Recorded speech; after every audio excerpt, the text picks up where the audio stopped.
ভাইয়া বলে আমাকে নাকি ডাস্টবিন থেকে কুড়িয়ে নিয়ে আইছে, কথা না শুনলে আবার সেইখানে রেখে আসবে। আমাকে কি তাহলে সত্যিই কুড়িয়ে নিয়ে আইছে না? আম্মু কি আমায় ভালোবাসে না? বাবুরা, তোমরা কিসের দাবি নিয়ে এখানে এসেছো? আমাদের দাবি হলো এদেশের প্রত্যেকটি মানুষের উপর নামাজ বাধ্যতামূলক করা হোক।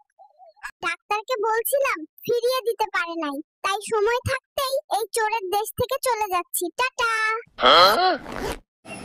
সবাই দেখতেছে তো, 1 বছরের বাচ্চাও বুঝে গেছে এই চোরের দেশ ছাড়তে হয়। ফাইনালি আমেরিকায় চলে আসলাম।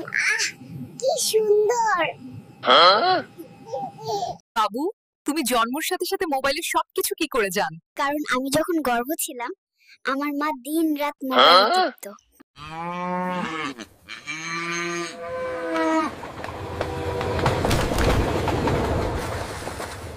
এ ধরনের ভিডিও পেতে এখনই আমাদের চ্যানেলটি সাবস্ক্রাইব করে সাথেই থাকুন।